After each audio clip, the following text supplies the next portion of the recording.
Alright, so in this video I'm going to show you how to solve this problem from your exercise. So you see a network on the screen, and you are required to write the cause-effect equations for this complete system. So let us first analyze the system part by part here. So if you see in the middle here, in this portion, this is an electric motor, the model of a DC motor, which we have already studied. So there will be the cause-effect equations for this portion. Then we have, then at the output of this motor, we have a gear train or a gearbox with a gear ratio of n, which is shown here. Then post this gearbox, the system is connected to a load here through a flexible shaft. So the shaft has a rotational stiffness of KL. Now from this output of this flexible shaft, a feedback control system has been implemented here. So as you can see, this output from this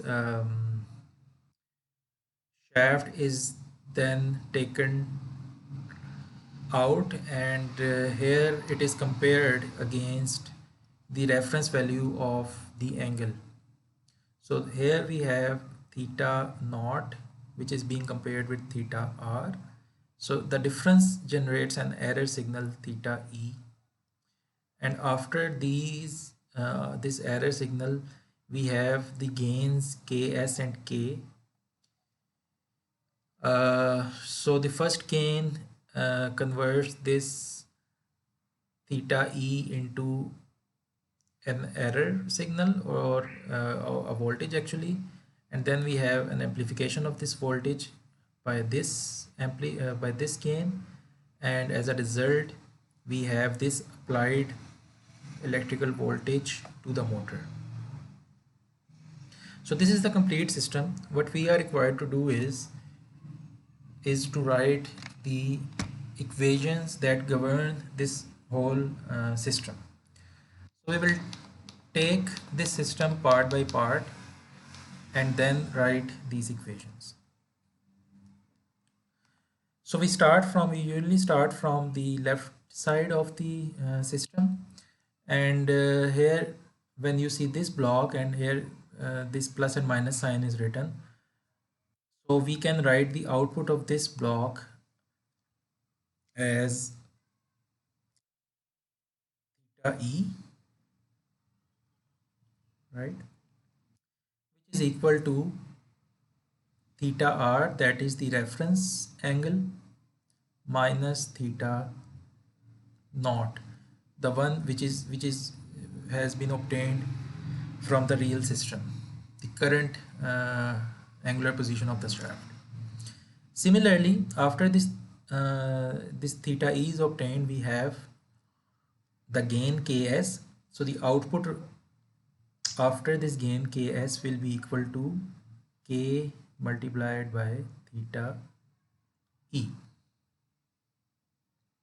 And similarly, we then again have another gain.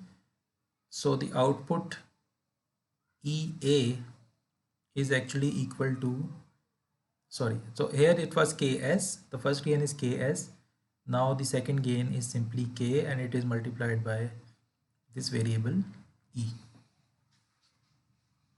right? And we have reached this point EA.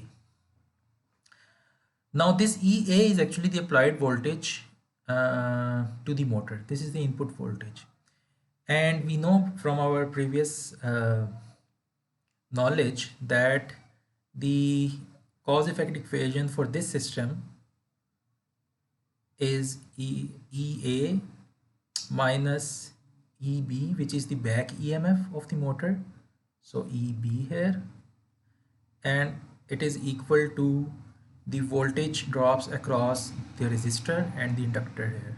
So these are respectively Ra di A over dt, sorry, Ra and IAT, because this is a resistor. And for the inductor we have La dia over dt. This is an expression that we derived in the previous lecture. Right, so this here we have obtained this relationship for the electrical part of the network. So as you can see, EA here, which is used in this equation, is related to E through this factor. E in this equation is related to theta E through this factor, this gain, and theta E can be calculated from these values. So all of these equations, which I can actually mark, for example 1, 2, 3 and 4, they are actually connected to each other, right? And all of these are cause effect equations. Right, so moving on, now we have reached this point, and at this point the output of the motor is actually a mechanical torque, right, which you see right here, this one, right? So now we have to solve for this mechanical portion. Now one governing equation, which is characteristic of a motor, is that the torque that is generated by the motor, Tm here, is directly proportional to the current that is flowing through the motor, right? And this constant of proportionality, Ki, is actually called the current constant of the motor. So this is another equation that is useful in this system. Now similarly, this Tm is also related to other factors on the mechanical side. For example, for Tm we can also write an equation where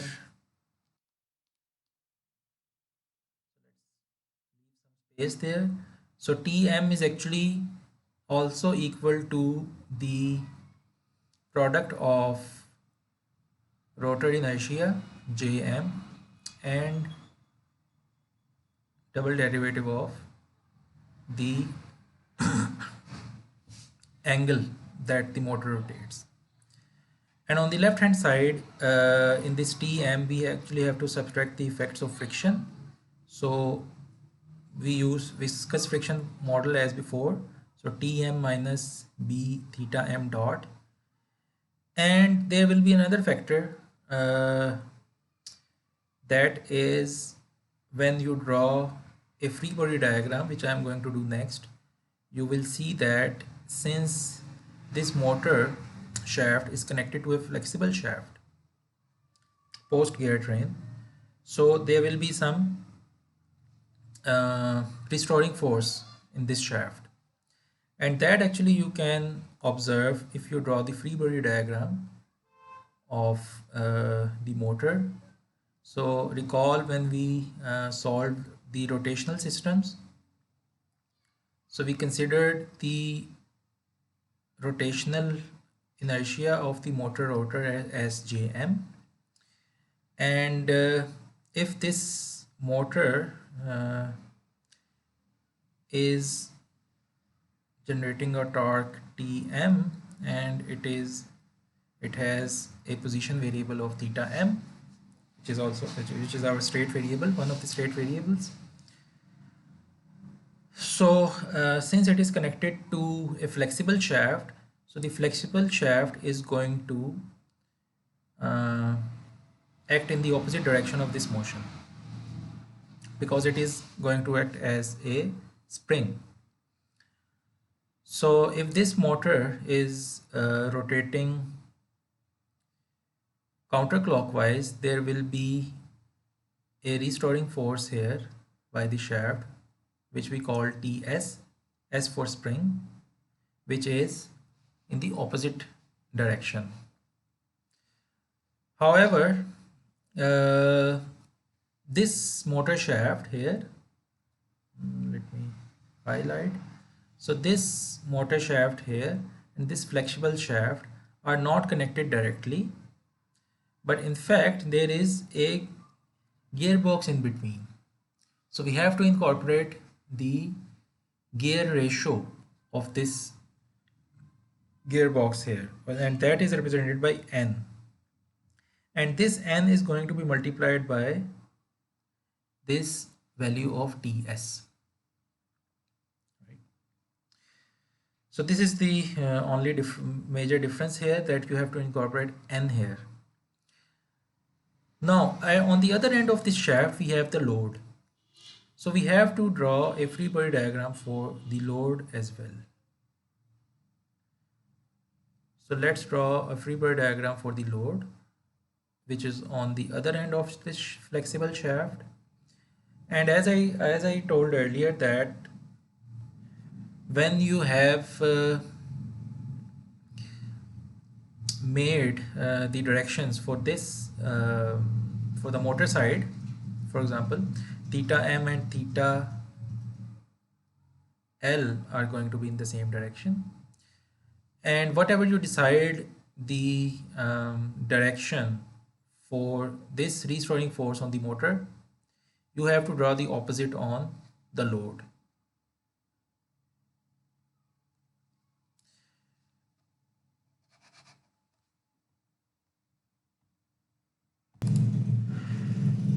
So if we have drawn here Tm is drawn counterclockwise, and as a result of this, the restoring force on this shaft was clockwise.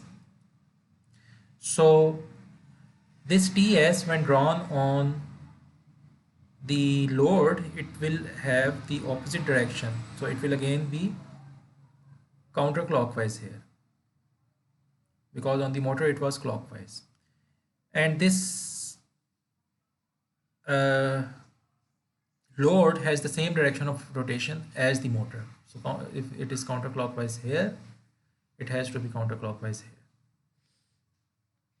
And now we can write a balance equation for this shaft as well. So here again we have actually Ts, right? And now I can write the expression for Ts as Ts is equal to KL, which is the coefficient of stiffness constant for the shaft, and it will be multiplied by the difference theta 2 minus theta naught. So theta 2 is actually this one before, and theta naught is after. So we have this expression for Ts. This expression can also be written as in terms of theta m, which is what we are going to do. So it is theta 2 actually is simply n times theta m. Theta 2 is n times theta m, and theta naught will be as it is, because if we see look at this gearbox, it has a ratio n. N can be defined as n number of teeth of the gear on the motor side divided by number of teeth of the gear on the load side, which I can call n2 here, and this is also equal to then theta 2 over theta m. So now we have this expression for Ts here, which we can substitute into this main equation for Tm.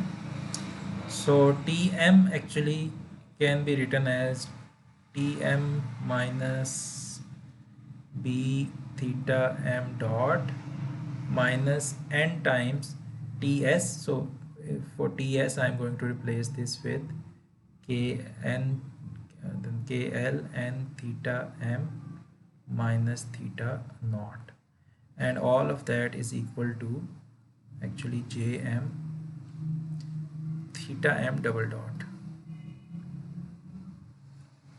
right? And of course this equation can be rearranged in order to get the expression for theta m double dot. So that is all, I guess, for all the cause effect equations of this system. So if we had here, for example, let me rearrange. So we had 4 equations at the start here, then this was our 5th equation, and then I can call actually equation number 6 as this one. And these equations are all interrelated actually. If you and it has to be like this, uh, because if you see here, the torque and current are related, right? And the current is further than related to other electrical parameters via these 4 equations. And this mechanical torque equation here, this is very important. This equation has the effect of the gear ratio inside. So the parameter of gear ratio is inside. The shaft flexibility is inside here. The theta naught, the angular displacement of the load is inside here. And of course we have these factors of theta m dot and theta m, the angular displacement, velocity and acceleration of the motor as well. So they are all interrelated, and we have this comprehensive equation, the equation number 6 here. So these are called the cause effect equations for the system. Now in the next step, what you should do is you should take this equation and convert it into the state space form. And I think you are even given with the allocation of state variables here, right? So x1 here is supposed as theta naught, and then you have x2, which is the derivative of x1. Yes, so it is derivative of x1, and it can be called omega naught.